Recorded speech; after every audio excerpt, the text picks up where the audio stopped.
السلام علیکم۔ آج کی ہماری اسٹوری ہے چاند کی تلاش۔ ایک دفعہ کا ذکر ہے کہ ایک چھوٹے سے گاؤں میں ایک بچہ رہتا تھا جس کا نام علی تھا۔ علی بہت جھجک اور دلچسپ تھا۔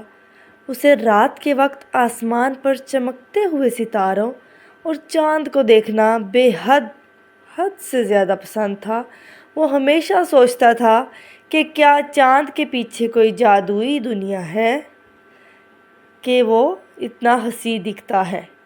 ایک رات علی آسمان کی طرف دیکھ رہا تھا کہ اچانک اس نے دیکھا کہ چاند تھوڑا سا ادھورا لگ رہا ہے۔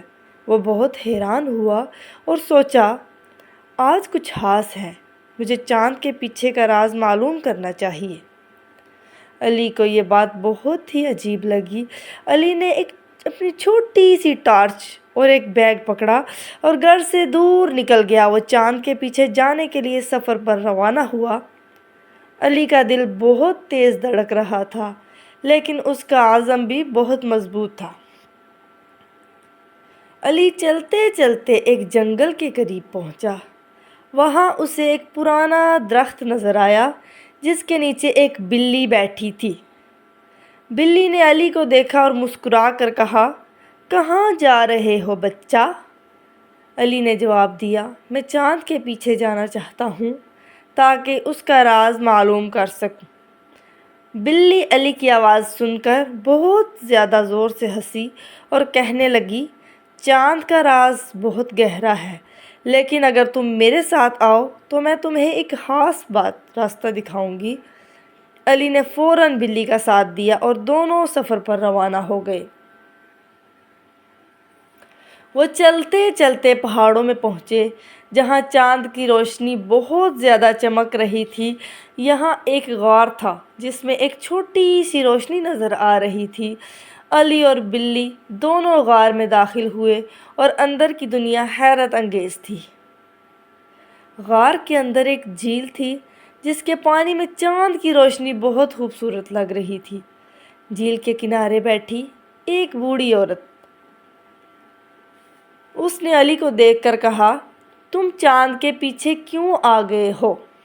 بوڑھی کا بات سنتے علی نے کہا، میں چاند کا معلوم کرنا چاہتا ہوں راز۔ بوڑھی عورت مسکرا کر بولی، چاند کا راز یہ ہے کہ اس کی اصل روشنی تمہارے دل میں ہے۔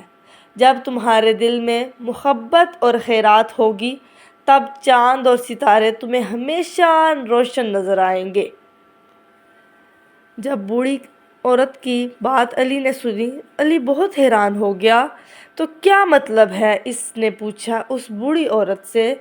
بوڑھی عورت نے جواب دیا، مطلب یہ ہے کہ جو شخص دوسروں کے لیے اچھائی کرتا ہے اس کی زندگی میں ہر چیز روشن ہوتی ہے، جیسے چاند کی روشنی رات میں روشن ہوتی ہے۔ ایسے ہی علی نے کہا، اب مجھے سمجھ آ گیا، میں وعدہ کرتا ہوں کہ میں ہمیشہ اچھائی کروں گا۔ اس کے بعد علی اور بلی واپس گاؤں کی طرف چل پڑے۔ جب وہ گاؤں پہنچے، علی نے دل سے سیکھا ہوا سبق یاد رکھا۔ وہ ہمیشہ دوسروں کی مدد کرتا اور محبت کا پیغام پھیلانے کی کوشش کرتا۔ اور پھر جب وہ رات کے وقت چاند کو دیکھتا، وہ جانتا تھا کہ اس کی اصل روشنی صرف اس کے دل میں ہے۔ تو پیارے دوستو، ہمیں بھی دوسروں کی ہمیشہ مدد کرنی چاہیے اور اچھائی پھیلانی چاہیے۔